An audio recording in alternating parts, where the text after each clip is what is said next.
pixele.tv.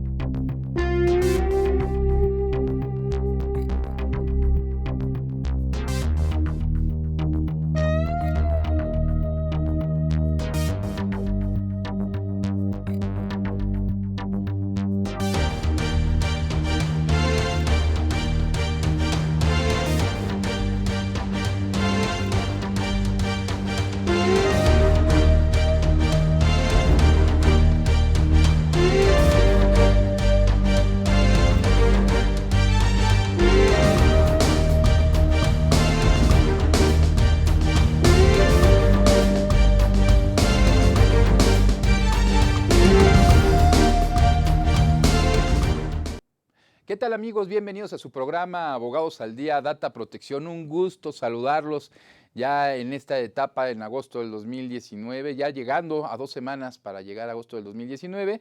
El día de hoy vamos a tener un programa muy interesante como todos, un programa que esperamos les servirá a todas aquellas empresas en México y en otras latitudes porque vamos a ver temas de interés general, sobre todo enfocadas a las pymes. El título es Aspectos legales de las pymes en Internet. ¿Qué trata esto de aspectos legales de las pymes en Internet? Pues vamos a ver cuáles son los requerimientos mínimos con los que debe contar una pyme para poder subsistir legalmente, para cumplir con todo lo necesario, con toda la normativa vigente en el ámbito del Internet. Vamos a ver desde temas de protección de datos personales, propiedad intelectual, ciberseguridad, vamos a ver temas relacionados con las apps, con la publicidad, etcétera. ¿Por qué es tan importante retomar este programa? Ya hemos tenido 2 programas anteriores en otros tiempos de este tema. Pues simplemente porque van evolucionando, surgen nuevas normas, surgen nuevas necesidades en el ámbito digital para las pymes y para los emprendedores. Por eso es tan importante retomar este título. En unos momentos más estará con nosotros nuevamente Joaquín Elizalde para continuar con el programa. Pero bueno, vamos a iniciar. Vamos a iniciar con el tema tan importante de las pymes en Internet. Las pymes en Internet al día de hoy se ha vuelto una cuestión esencial para el desarrollo de estas. No podemos concebir una empresa, mucho menos una pyme, si no cuenta con una página web al día de hoy que muestre los aspectos básicos de su empresa. ¿Qué productos son los que maneja? ¿Cómo están dirigidos? La presentación en que ésta se debe dar. Otro factor muy importante que existe en las pymes en Internet al día de hoy es la recolección de información para realizar comercio. Esto es, si nosotros queremos comprar algún producto o algún servicio, debemos dar ciertos datos personales. Muchas veces pueden ser de índole financiero, como números de tarjeta de crédito para comprar un producto o un servicio, o simplemente puede ser un correo electrónico para el cual nos van a hacer llegar alguna cotización de algún producto que estemos pidiendo. Pero bueno, en este tenor es muy importante conocer todos los detalles que envuelven el universo, el microsistema en el ámbito del Internet para las pymes, sus aspectos legales, su defensa para su subsistencia y crecimiento de las mismas. Bueno, pues vamos a iniciar. Cuando hablamos de pymes, cuando hablamos de empresas en México, estamos hablando de una evolución que ha tenido muy grande, sobre todo en los últimos 10 años en el país. Venimos un poco más retrasados que en otras latitudes, como pudiera ser Europa o algún otro país en específico. ¿Qué es lo que sucede? ¿Qué es lo que podemos observar que en México es diferente a estos países? La falta de seguridad para manejar en el entorno digital de los negocios. En México apenas hace aproximadamente 10 años empezamos a tener un poquito más de confianza en el ámbito del Internet, en el ámbito de las ventas por línea, en el ámbito electrónico.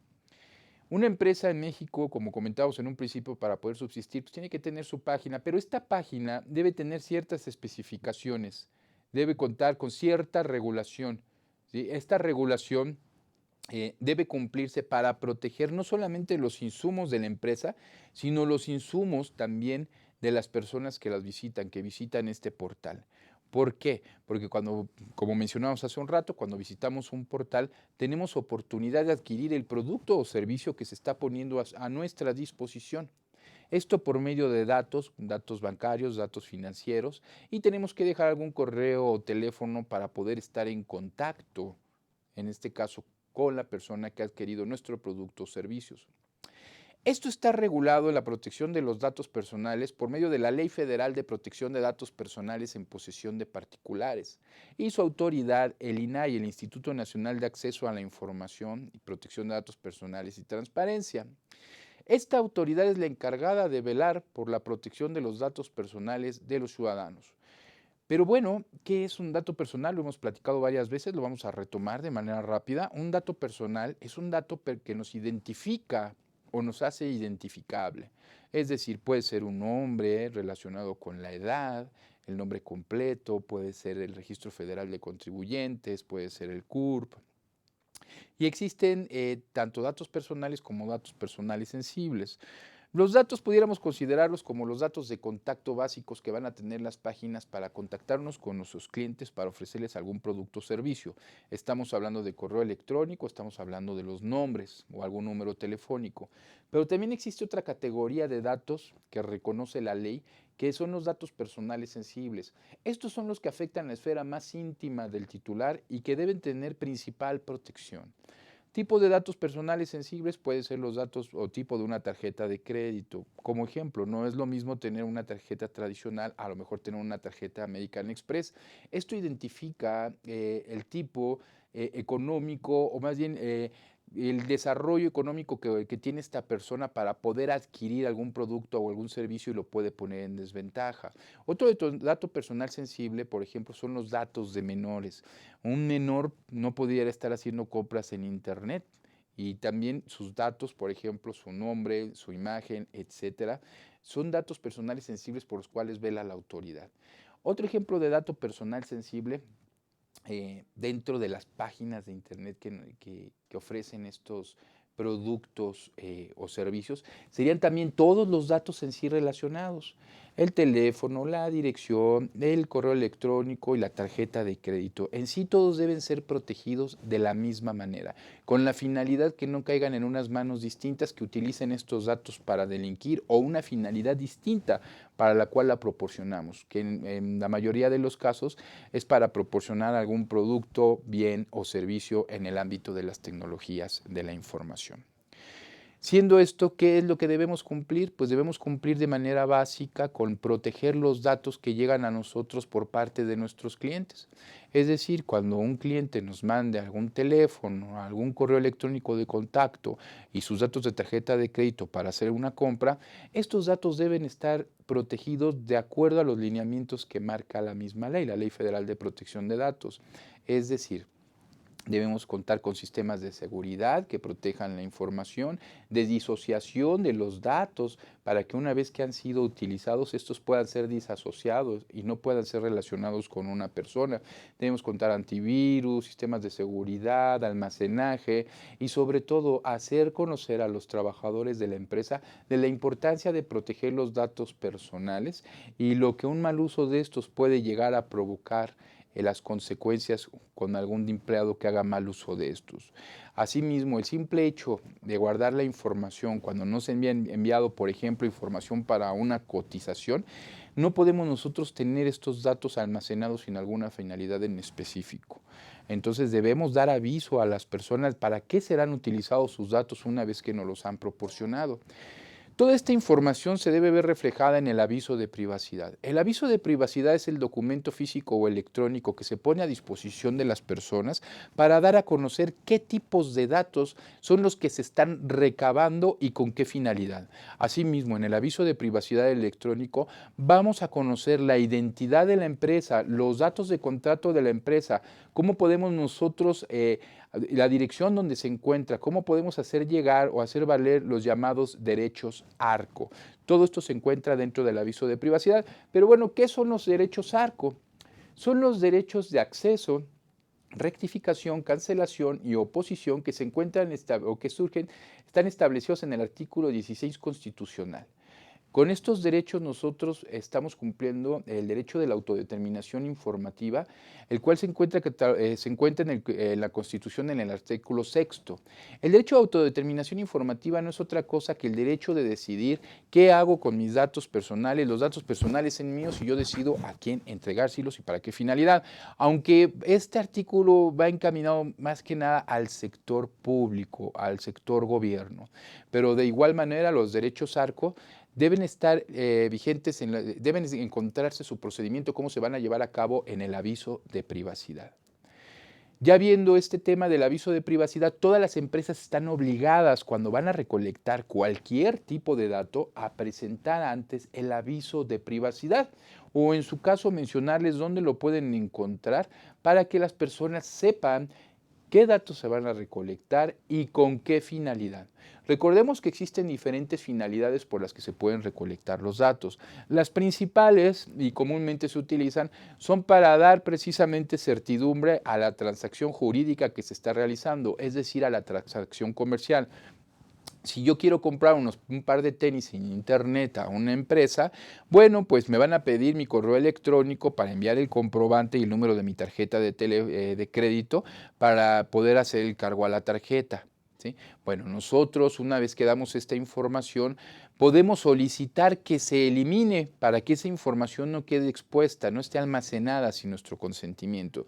Sin embargo, si nosotros pedimos que no se utilice, que no se manejen estos datos, pues no se va a poder realizar ningún tipo de transacción, ya que es de manera obligada poder proporcionar la tarjeta de crédito para poder realizar el cobro, o el número o el correo electrónico para poder dar aviso de dónde se podrá recoger o en qué fecha o en qué lugar los datos, los tenis que se han adquirido.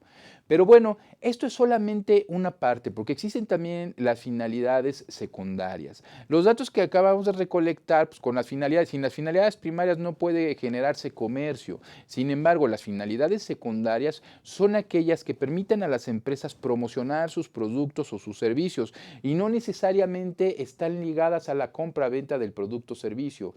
Es decir, ya envié mi correo y ahora la empresa va a aprovechar para mandarnos publicidad. De esto vamos a ver qué tanto realmente pueden llegar a hacer las empresas con los datos que les proporcionamos, cuál es el alcance que pueden tener por medio de la información que ellos tienen y hasta dónde nosotros podemos permitir o no que manejen nuestra información. Para esto regresamos en un momento, vamos a un corte, no se vayan. Muchas gracias.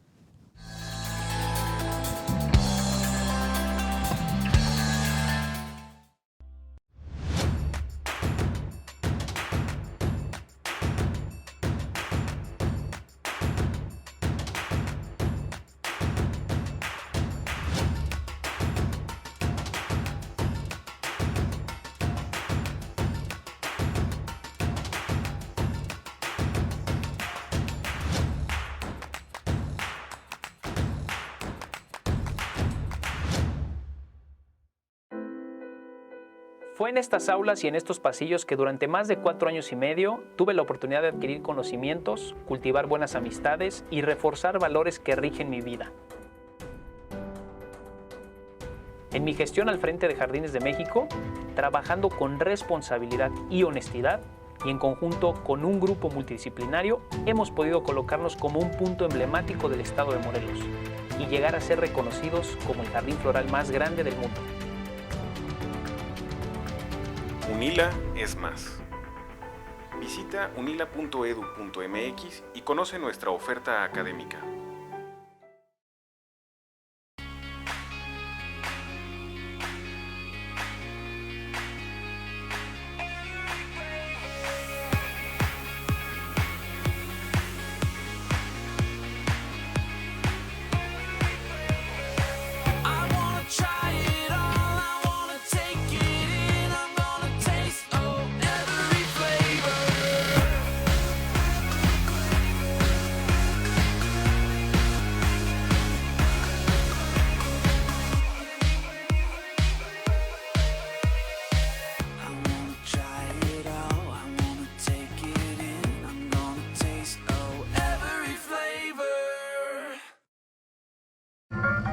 ¿Cómo te fue?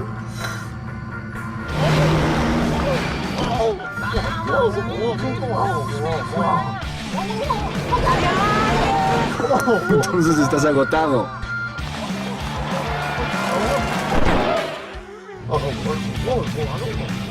Rehidrátate con el balance perfecto de agua, glucosa y electrolitos y recupera el equilibrio en tu cuerpo.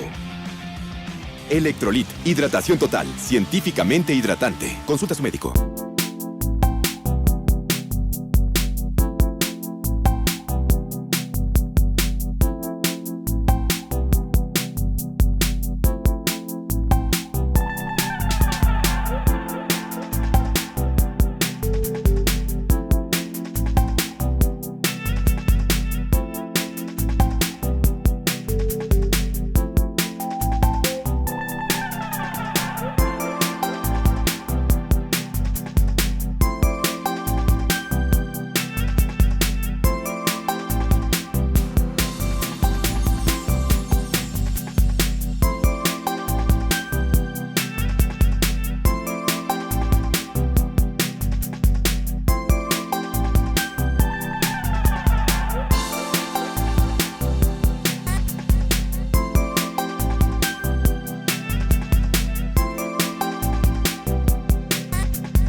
¿Qué tal, amigos? Nuevamente bienvenidos a su programa Abogados al Día Data Protección. Le damos la bienvenida al compañero de equipo, a mi buen amigo Joaquín Elizalde. Mi estimado Joaquín, ¿cómo estás? Muy bien, Mario. Muchas gracias. Una disculpa por este pequeño retraso de unos minutos. Saben, es conflictivo a veces trasladarse de esta ciudad de un punto a otro por cerca que esté. Pero bueno, estábamos en el tema de la operación de un negocio por Internet desde el punto de vista legal. Así es. Supongo que están tratando el tema de datos personales. ¿Cómo adivinaste? Es una parte fundamental para poder Sí. tener un negocio sano en Internet, cumplir con la normatividad aplicable, tanto en México y si tenemos negocios con empresas o sociedades o personas en el extranjero, sobre todo con Europa, pues cumplir con los lineamientos que establece el reglamento europeo en materia de protección de datos personales. Pero al parecer nos quedamos en las finalidades. Sí, estamos platicando de las finalidades que existen en el aviso de Las privacidad. finalidades son, ¿para qué voy a ocupar esos datos? Así es. ¿Y en qué consisten? Sí, ya vimos las finalidades primarias, nos quedamos en las finalidades secundarias cuando otorgamos nuestra información para una relación comercial precisamente y muchas veces podemos nosotros eliminar esta información, pero entonces ya deja de ser la información, ya no se puede realizar el acto comercial si no se dan datos de RFC o algún correo electrónico en el ámbito digital. No el RFC, el número de tarjeta para hacer el cobro. Entre otras formas puede ser PayPal o otro dato, pero en este caso de datos, el número de tarjeta y el correo electrónico. Perfecto. ¿Qué es lo que sucede? Que utilizan el correo electrónico posteriormente las empresas para platicarme que están vendiendo ahora carnitas los domingos, que venden tenis, que ya van a vender raquetas de tenis, es decir, aprovechan muchas veces sin darse cuenta o abusan del uso de los datos que nos dieron las personas para una finalidad en específico. Por eso es importante, no está prohibido, se puede hacer siempre y cuando esté muy claro en el aviso de privacidad y se encuentren las herramientas para poder ejercer los ejercicios, para poder llevar a cabo el ejercicio de los derechos ARCO y cualquier persona en cualquier momento pueda también decidir cuándo quiere dejar de que sus datos sean tratados para estas finalidades secundarias. En relación con esto, fíjate que a mí me llegó a mi correo personal una invitación para adquirir bases de datos. Y me decían, de acuerdo con el sector que usted tiene, no sé cómo supieron, a qué me dedicaba, tenemos una importante base de datos que puede impulsar su negocio. Contáctenos, etcétera. ¿Qué pasa con eso si nuestros amigos emprendedores o los empresarios les llegan ese correo? ¿Qué deben verificar para poder obtener esa base de datos? Que es indispensable para el negocio. Todos queremos tener relaciones, contactos, a quién llegar a ese mercado meta importante para los negocios por Internet. Que en ese caso, ¿qué recomiendas? Claro, tendríamos que verificar de entrada lo mismo que platicamos, el aviso de privacidad de la empresa y donde precisamente se van a decir de dónde han obtenido estos datos, de dónde Entonces, cuando me provienen. llegue esa oferta, ¿qué les debo decir? Ok, mándame tu aviso de privacidad, qué tipos de datos son los que manejan, porque también recordemos que no se pueden manejar si, por ejemplo, en el ámbito jurídico, nosotros manejamos datos personales sensibles cuando hablamos de situaciones, de algún tipo de situación legal. Pero si nos están ofreciendo, por ejemplo, darnos la edad de las personas si se encuentran niños y nosotros no utilizamos esa información, pues realmente esa base de datos es ilegal. No se pueden comercializar datos personales sensibles si no están plenamente justificados. Plenamente justificados me refiero al sector legal, y no para todos, en ciertos aspectos, en el sector de la salud también, y todo esto debe llevar atrás un consentimiento por parte de las personas que lo han otorgado. Es todo un tema, porque desgraciadamente aquí en México las bases de datos se han estado comercializando desde hace varios años atrás, tanto en internet como en mismo Tepito han encontrado la base de datos del INE y estuvo en la venta en internet, y hemos visto que son los mismos empleados de los partidos políticos los que los han estado comercializando. Entonces, cuando nos encontramos esto, podemos estar casi 99.99% que es una base de datos ilegal. Porque tenemos que usar el sentido común. ¿Cuántas personas ofrecemos nuestros datos para que estén en una base de datos que se comercialicen sin ningún beneficio para nosotros? ¿No? Ya desde ese tema ya estamos viendo, y podrían decir, no, es que, ¿sabes qué, Mario? Tiene su aviso de privacidad, y sí, mira, dieron su consentimiento. A ver, muchas veces cuando entramos en alguna aplicación de internet, puede llamarse Facebook, puede llamarse, no sé, cualquier otra, para no dar nombres, nosotros estamos completamente seguros que nuestra información va a estar protegida y no leemos los términos y condiciones, que es otro tema donde iba a llegar contigo un poco más tarde. ¿Qué es lo que sucede? En los términos y condiciones vamos a encontrar las políticas de privacidad. Cuando leemos las políticas de privacidad, muchas veces nos dicen que los datos que nosotros proporcionemos van a ser utilizados para enviarlos a terceros. Y no dicen ni siquiera venderlos. Sí, de hecho, debería decir transferirlos en muchos temas, pero muchas veces ni siquiera llevan la definición que marca la Ley Federal de Protección de Datos. Sí, crean su propio... Queda su propio diccionario, su propio vocabulario. Entonces uno dice, ok, no nos detenemos a leer las letras, a leer y a comprender lo que viene en letras pequeñas. Entonces, ¿qué es lo que sucede? Pues que sí, efectivamente dimos el consentimiento, pero aún así es ilícito, porque existe también varios principios que tenemos que cumplir, como el principio de legalidad, consentimiento, ¿sí? licitud. De consentimiento, licitud, etcétera, ¿no? Perdón, Y retomando el tema, estimado Mario, una vez que verifican y tienen su aviso de privacidad, ¿será conveniente celebrar un tipo de contrato para el caso de alguna reclamación?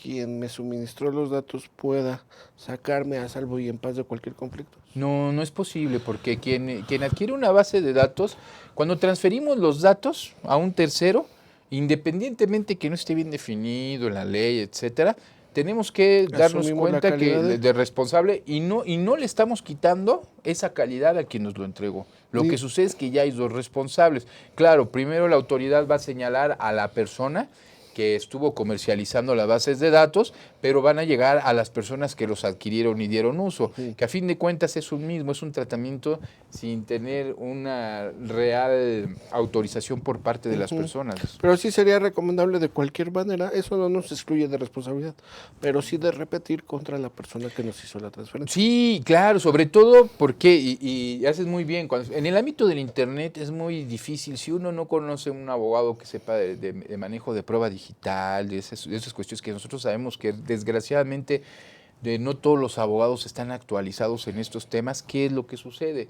No, pues mira, la compré en internet, metí mi tarjeta de crédito o lo pagué, o me dijeron que fue a depositar un Oxxo, no va a quedar rastreo, deposité en un Oxxo y me enviaron por un correo electrónico, pero no tienen datos de contacto ni nada. Entonces llega la autoridad del INAI o llega la Policía Federal, porque aquí también hay temas que pudieron haber sido adquiridos por medio de los mensajes electrónicos sin consentimiento. Entonces puede ser una situación penal.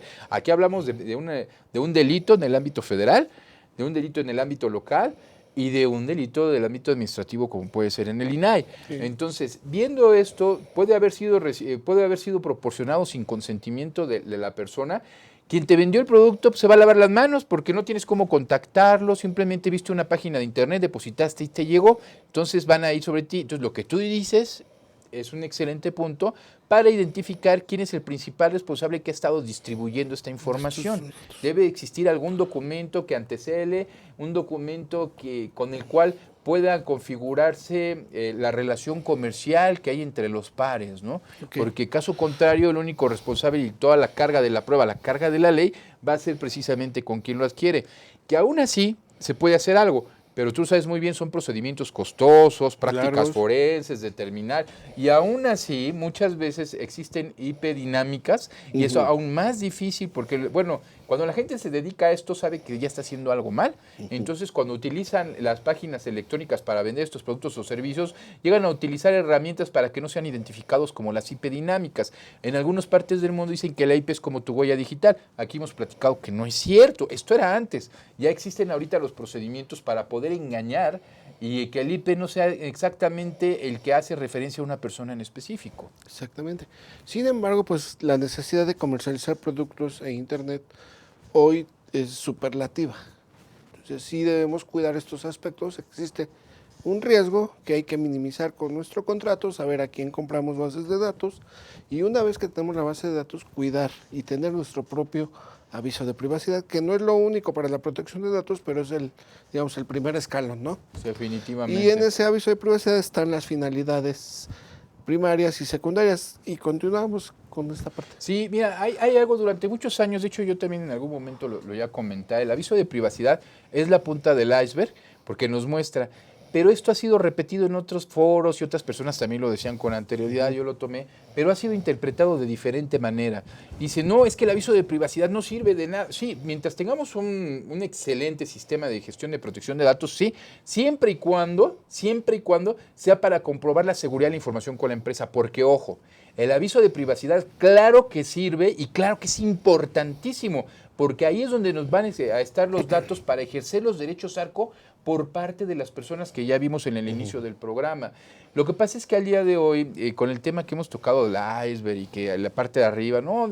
que decimos, sí, lo más importante es lo de abajo, pero si hacemos esto para la empresa, para protegerse la empresa, pero si vemos desde el punto de vista del consumidor, lo más importante es el aviso de privacidad, porque tu empresa puedes no tener nada, pero yo voy a saber cómo hacer valer mis derechos por parte del aviso que tienes. Y como yo no soy especialista, si no me convences voy a llamar a la autoridad del INAI. Ahí vienen todos los datos. Entonces, yo invito a que dejemos los profesionistas en este tema de que encuentra uno mucho en LinkedIn, en Facebook. No, el aviso de privacidad, no, parece que lo odiaran, ¿no? Los grandes especialistas de México, ¿para qué? Claro que sirve, señores. Si estás del lado de la empresa, obvio, no, te va a quitar responsabilidades. Pero si estás del lado de las personas, de la persona de pie, pero por supuesto es la única herramienta que tienes para hacer valer tus derechos. Perfecto. Muy bien, y haciendo un poco simple para alguien que no puede ir con un abogado tan sofisticado, no puede hacer invertir tanto en esta parte legal, sobre todo ahora que ser emprendedor parece que está muy castigado por parte de la autoridad, en fin. ¿Cómo podríamos dar algún tipo de consejo para poder solventar esto y con el tiempo ir perfeccionándolo? Excelente pregunta. Para los emprendedores, les voy a dar ahorita un dato de una herramienta que les va a ayudar muchísimo, en el cual en un inicio, cuando van iniciando, cuando es poco personal, cuando no están identificado cuál va a ser realmente el know-how del negocio, no cuando ya es una franquicia que llega, no, en un inicio, pueden entrar a la página del INAI y hay algo que se llama el REA. El registro de elaboración, sí, el REA. Ahí van a poder encontrar una herramienta que los va a ayudar de una manera sencilla, sin ser abogados, cualquier profesión, a elaborar avisos de privacidad, eso sí, extremadamente sencillos y dirigidos a emprendedores o a pymes que inician. Cuando empiecen a evolucionar o a crecer, Ya este aviso de consulten. privacidad no le... Ahora, puede llegar la autoridad y puede ser una empresa grande. ¿Sí? Oye, es que acabo de abrir hace un mes. Ah, ok. Voy a ver si me funciona o no. Ah, está tu aviso de privacidad y avisas. Pero si ya tienes 2 años y es una empresa establecida, seguramente ese aviso de privacidad es necesario y ahora sí ponerlo, actualizarlo de manera profesional con las normativas, con todo lo que refiere. Porque si llega al INAI y 2 años después, oye, sigues teniendo el mismo aviso de privacidad, ya no pide los mismos datos, no la misma empresa, no te alcanza simplemente el generador de aviso de privacidad electrónico, no te sirve y lo sigues manteniendo usando, aunque lo vuelvas a hacer. Que lo que sucede es cuando ya se debe buscar a un abogado especialista para que nos ayude a elaborar el aviso de privacidad. Que normalmente esto lo hacemos para cuando no es un micronegocio, no es la panacea, no quiere decir que todos debemos acudir, tiene la posibilidad de invertir, porque es una inversión, un abogado especialista, hágalo. Eso le ahorrará muchos dolores de cabeza, muchas pérdidas, pero sobre todo le ayudará a tener un buen manejo de los datos de su target o su mercado meta o sus consumidores, ¿no? Claro, definitivamente. ¿Qué otra cosa, amigo, podríamos Mira, tratar en este? De aquí me gustaría verlo como el ABC que tanto hemos platicado tú y yo. A eso sí no hemos platicado tan en el aire, pero teníamos algún programa, pero fue muy amplio. El ABC para este tipo de negocios son 3. Principalmente de acuerdo a los derechos fundamentales, pues los datos personales, basándonos en el artículo 6º constitucional, autodeterminación informativa, 16 arcos 73, ¿no? Para que los diputados puedan legislar. La segunda parte muy importante que quiero que tú nos ilumines con este tema, amigo, es el otro, el de la publicidad, el de cómo nos vamos a mostrar, porque ya sabemos que si vamos a vender, antes del primer producto, tengo que proteger la información de quien me los va a dar, ni siquiera que ya me los hayan dado, quien me los va a dar. Ya vimos la importancia. Viene el otro, ¿cómo vamos a proteger mi página que no llega el de al lado como tanto nos ha sucedido, amigo, y la clona? Como ve que está muy bonita y que está funcionando muy bien, o pone el nombre de mi producto, se lo pone a otro. Yo te diría a ti, amigo, ¿cómo podemos protegernos a los emprendedores y en las pymes para que esto no nos suceda? Sí, lo primero y lo más lógico es obtener los registros sobre los signos distintivos, que es la marca, ya sea el nombre, ya sea un dibujo o un diseño, sea una combinación de ellos, incluso empaques o envolturas pueden ser materia de registro. Hoy con las reformas, pues las marcas no tradicionales podría ser un olor, podría ser una imagen corporativa, podría ser una marca sonora, podría ser una secondary meaning o una distintividad adquirida. Pero lo importante es obtener el registro, por lo menos el registro en los productos o servicios que estamos identificando con nuestras marcas. Es referencia al nombre. Amigo, un favor, ahorita sí en el momento exacto. Nos fue a la mitad. Muy bien. Regresamos en un momento, no se vayan, vamos a un corte comercial. Muchas gracias. Gracias.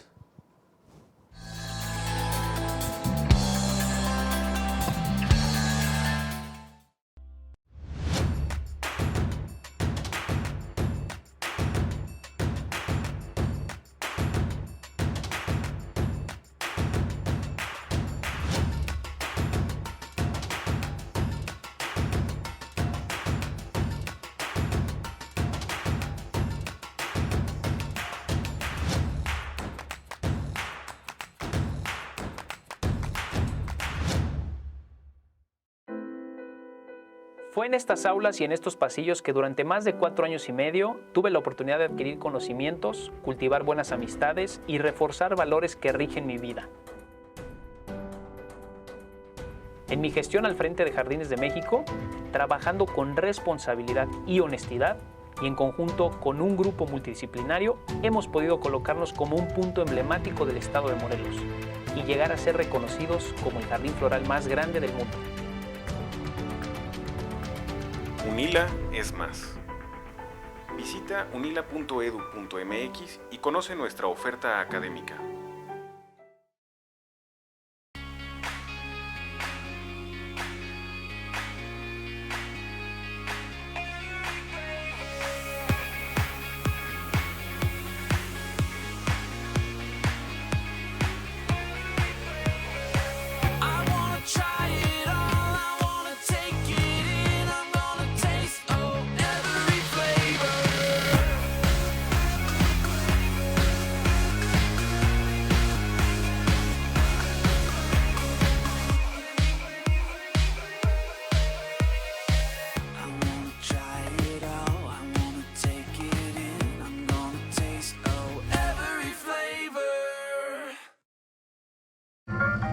¿Cómo te fue?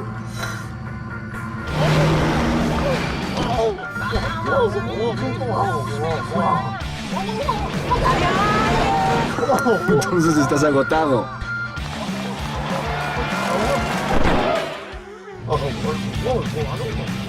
Rehidrátate con el balance perfecto de agua, glucosa y electrolitos y recupera el equilibrio en tu cuerpo. Electrolit, hidratación total, científicamente hidratante. Consulta a su médico.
¿Qué tal, amigos? Seguimos en su programa Abogados al Día, Data Protección, con nuestro buen amigo Joaquín Elizalde, y nos quedamos en una parte muy interesante que es medular para el desarrollo de las pymes, sin lo cual no podría existir ni tendría esencia el negocio en el ámbito del Internet, el registro de la marca. Perdón por la interrupción, Sí. amigo. ¿Gustas continuar? Entonces, obtener el registro de la marca para los productos y servicios que vamos a identificar.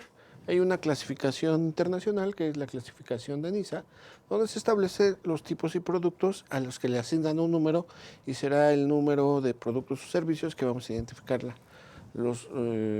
nuestros productos y servicios con esa marca. Puede ser tradicional, nominativa, que es solo letras, números, y la de diseño o la innominada, que puede ser solo dibujos, logotipos, etcétera. Amigo, una pregunta antes de que continuemos, perdón por la interrupción.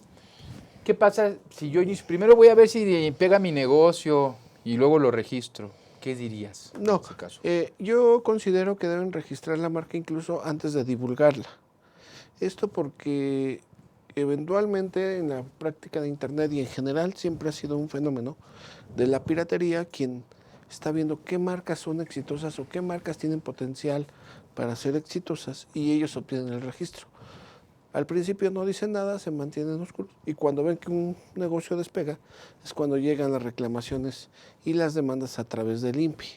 Entonces sí, mi recomendación es primero obtener nuestro registro de marca, ya que la hemos obtenido, homologar con nuestras cuentas de redes sociales para acreditar un uso efectivo, porque la ley nos requiere que acreditemos el uso efectivo de la marca por lo menos 3 años. Entonces, para poderlo hacer como un mecanismo en Internet, podemos homologar la marca con nuestras redes sociales. Y eso nos va a servir por 2 cosas. Uno, por cuestiones de identidad corporativa, al haber uniformidad, se posiciona mejor una marca que tiene los mismos caracteres en el cliente, por cuestiones de uso legal de la marca y por cuestiones de protección, porque no vamos a tener dispersos una denominación, otra denominación por acá, y cada cuenta con un distintivo diferente, pues eso no es recomendable ni siquiera para fines publicitarios o de mercadotecnia. Estás diciendo, y así es realmente, que lo más importante, por un lado, los derechos fundamentales que se deben respetar para los humanos, datos personales. Y esencial para el negocio, y si no mejor ni pensar abrirlo, el registro de la marca que les va a dar identidad, como bien nos explicas. Junto con la apertura de cuentas homologadas de redes sociales con la marca, los sitios o páginas web a través de la adquisición de los nombres de dominio. Si no tuviera las redes sociales, si nada más tuviera la marca y alguien más llegara y la usara y yo tengo la marca, porque existe pirata, por ejemplo, nombres de dominio, ¿qué pasa aquí en marcas? Por ejemplo, en nombres de dominio hay unas políticas para la resolución de disputas en materia de nombres de dominio. Dependiendo del tipo de nivel que es el nombre de dominio, pues serán las políticas que se aplican. Esas son unas reglas establecidas por la OMPI en convenio con ICANN, ¿no? Donde un grupo de expertos va a determinar quién tiene mejor derecho para utilizar el nombre de dominio. Y los títulos, por supuesto, tanto de marcas, son importantísimos porque acreditan tener un mejor derecho sobre el nombre de dominio. Entonces es un factor también determinante para proteger o adquirir el nombre de dominio. Entonces, junto con eso ya tenemos la marca, ya tenemos cuentas homologadas de redes sociales, ya tenemos nuestro nombre de dominio. Lo siguiente es proteger el contenido, fotografías que vamos a implementar, contenido de texto, infografías, diseños, lo que integra el contenido de nuestros sitios o de nuestras plataformas en redes sociales. Eso también es protegible, hay que ver qué figura es la aplicable, pero normalmente lo que aplica, por ejemplo, para un comercial, pues una producción audiovisual protegida por derecho de autor, una imagen o una fotografía por derecho de autor, el contenido del texto como una obra literaria, etcétera. Puede ser que también tengan el ID musical del sitio, ¿no? Bueno, pues es una obra musical que también puede ser protegida. Entonces, todos estos elementos comprenden, cada uno aporta algo para que este negocio tenga una identidad corporativa o una imagen corporativa, que hoy por hoy pues también puede ser materia de protección a través de un registro de marca no tradicional. Con ello pues no vamos a evitar que alguien quiera usarlo, pero sí vamos a tener elementos para desalentar la violación de mis derechos y para eventualmente accionar en contra de quien los use sin nuestra autorización. Entonces, todos estos elementos, si ustedes amigos, tú como abogado también especialista en estos temas, pues podrás darte cuenta que hay una política ya de protección y administración de este tipo de derechos de propiedad intelectual. Todos a su nivel, ¿no? No son grandes corporativos que ya tienen sus áreas de protección de propiedad intelectual. Pero si somos emprendedores, nosotros en un primer momento podemos empezar a hacerlo, ¿no? Revisar que estén vigentes los títulos, establecer un sondeo en redes sociales, algún algoritmo que nos permite identificar en dónde se está utilizando nuestra denominación, quién la está utilizando. Todo eso es administrar los derechos para no perderlos, ¿no? Y sí posicionar de buena manera nuestros productos y servicios en el mercado. Eso es precisamente eso que va a permitir pues un derecho de exclusividad que yo voy a ostentar, la prohibición de utilizarlo a terceros y que el consumidor adquiera productos con la calidad que mi marca garantiza. Que es lo que el know-how, la diferencia. Sí, eso es lo que nos va a mantener posicionados en el mercado. Y en un mercado tan competitivo como es el mercado virtual, ¿no? El mercado en Internet, el comercio electrónico, hoy por hoy es importantísimo. Y con esta parte, digamos, a grosso modo comprenderíamos ya dos temas fundamentales para la operación del negocio de Internet. Datos, una normatividad para un uso legal de datos o un tratamiento adecuado de datos, la protección de la propiedad intelectual y vendría un tercer tema, cumplir con las reglas de protección al consumidor, que nuestra ley tiene un federal de protección al consumidor, pues tiene ciertas reglas para establecer el comercio o las transacciones vía electrónica o digital. Entre ellas son muy importantes porque estas las podemos incluir incluso en los términos y condiciones de uso de nuestra página web. Entonces, en este caso, ¿qué es lo que nos requiere? Son básicamente, digamos, 13 requisitos que nos requiere la ley, ¿no? Primero, señalar un domicilio físico donde pueda el consumidor acudir a hacer reclamos o a hacer efectivas garantías. Perdón que le interrumpa en este momento. En el ámbito del Internet, ojo amigos, lo que nos está explicando ahorita el licenciado Elizalde y que vamos a ver, porque en el ámbito de Internet, miren esta pluma, la vendemos, vaya usted deposite y no hay lugar físico. Quiere comprar un dron, vaya a esta página y no encontramos el lugar físico. Abundan cantidades, sobre todo en redes sociales como Facebook, YouTube y otras, publicidad de productos que no cuentan con los lugares físicos. Entonces estamos ante empresas que de entrada están fuera de la ley porque no están cumpliendo con la normatividad nacional aplicable para tal efecto. Perdón por la interrupción, pero es que esto vivimos día al día de esto. Entonces los datos del prestador del servicio o del proveedor de los productos, pues el nombre, el teléfono, el domicilio o incluso correo electrónico donde puedan contactarnos para este tipo de cosas. Segundo, y bien importante, vean cómo está relacionado todo, establecer que la información que recabe no podrá divulgarla a terceros. Toda la información del consumidor no podrá ser divulgarla a ello para que armonice con el sistema de protección de datos personales. Que en la práctica general, evitar publicidad falsa y engañosa, ¿no? Vemos unas fotos espectaculares de fajas colombianas, ¿no? Sí. Y resulta que transforma a la señora cuerpo de uva de repente con un número 8, Sí, ¿verdad? sí. Sí, es bueno. Entonces, pero eso pasa realmente. Evitar ese tipo de prácticas, ¿no? Establecer un sistema de garantías también, de reclamos, de cambios de producto y que además proporcionemos al consumidor toda la información necesaria para que él esté en la capacidad de decidir si adquiere o no el producto o el servicio que estamos ofertando en Internet. Y esto es muy importante porque siempre va pegado a la reputación, ¿no? Sí. Hoy la reputación, hoy por hoy en Internet, pues es uno de los intangibles de mayor valor que una página debe cuidar. Entonces, dar la información al consumidor, proporcionar los datos del proveedor, establecer que los datos personales no podrán ser transmisibles, pero además también tenemos nosotros la obligación de establecer medidas tecnológicas de seguridad para proteger los sitios y dar seguridad y confidencialidad a la información que el consumidor nos está proporcionando, porque no solo a veces es el correo, como bien dijiste al principio, pueden ellos hacer operaciones electrónicas, ya sea vía transferencia de fondos, ya sea proporcionando números de tarjeta de crédito con su NIP o con su número de confidencial, etcétera. Entonces, la ley nos exige establecer medidas tecnológicas de protección para poder brindar seguridad y confidencialidad a la información que nos está proporcionando el consumidor. También respeto a la decisión del consumidor. Si él no quiere, por ejemplo, adquirir cierto producto o servicio, o no quiere, erróneamente la ley dice recibir avisos comerciales, que en este caso, términos de la ley son los que se conocen como eslogan, pero en una deficiente técnica legislativa, pues al diseñar esta ley le llamaron anuncios comerciales, cuando en realidad lo que quisieron referir los legisladores era la publicidad. Entonces debemos respetar esa decisión del consumidor si él no quiere ya seguir recibiendo publicidad respecto de nuestros productos o servicios que estamos ofertando. Que ser en las Además, famosas listas, ¿no? Que tienen que registrarse precisamente.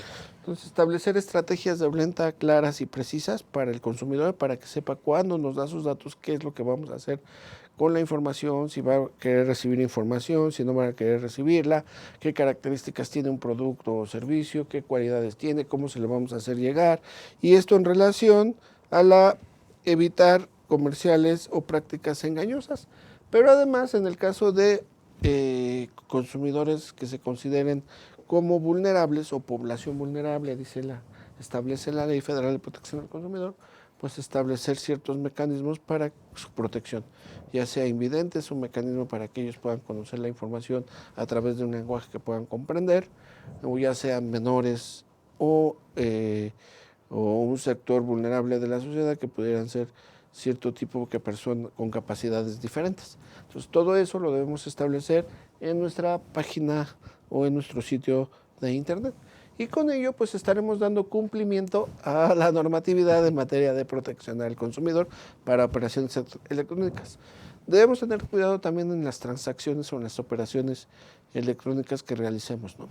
Entonces, por eso es muy recomendable establecer o adquirir los servicios de una empresa de operaciones financieras en Internet que esté certificada. Ojo, no sello de confianza, No que esté sello certificada, porque los famosos sellos de confianza que dan por ahí muchos organismos realmente no sirven para nada, es una venta de un... Sí, ¿no? es una venta o simplemente hacen un palomeo de ciertas cosas que ellas consideran Su relevantes, checklist, pero no están realizando ni pruebas de impacto, ni pruebas de vulnerabilidad, ni control de riesgos a la información. Entonces debe ser una empresa certificada, por la más famosa, ya la conocemos, ¿no? Sí, claro. Es PayPal. Ella es una de las entidades que mayor seguridad presta a los usuarios y eso, recuerden, a lo mejor tiene un costo, pero el beneficio que recibimos por prestar productos o servicios de manera segura es invaluable, ¿no? Claro. Porque ya los consumidores van a tener la seguridad de que cualquier operación que realicen con nuestra empresa que tiene este sistema, pues va a ser seguro su tratamiento de sus datos y sobre todo de su patrimonio, hoy que está tan en boga los fraudes electrónicos. Claro. Entonces, con esta parte, pues cumplimos con la normatividad general de protección al consumidor que realice operaciones vía transacciones electrónicas. No sé si tú quieras agregar algo sobre este tema. La tercera parte, la de ciberseguridad, muy importante. Bueno, a ver si no, nada más rápidamente. Está muy relacionada el aspecto de la seguridad de la información y es muy importante proteger los activos, como bien nos menciona el licenciado Elizalde, de lo que es los registros, las marcas, los derechos de autor, la protección de los datos personales. Pero está de vuelta, también es necesario proteger la información de las personas que manipulan estas herramientas como son las computadoras o que establecen la información para ofrecer los productos o servicios, ya que esos también pueden llegar a ser víctimas por el mal manejo de la información con la que ellos cuentan. Es decir, podemos tener una empresa que efectivamente maneja los datos personales, los registros de marca, todo conforme a los lineamientos nacionales y a los estándares internacionales o a buenas prácticas. Sin embargo, es necesario todo esto documentarlo, tener un documento de seguridad y estar al día actualizando, mantener de forma segura la información. Es decir, tener los servidores de forma segura, con antivirus, de manera muy general, con antivirus, contar con políticas de seguridad de la información y de ciberseguridad adentro de la empresa para proteger la información que nos proporcionan las personas, como bien nos comentaba el licenciado Elizalde, en el aspecto del comercio electrónico, pero verlo de manera general, tanto para el aspecto comercial como para el ámbito de los datos personales.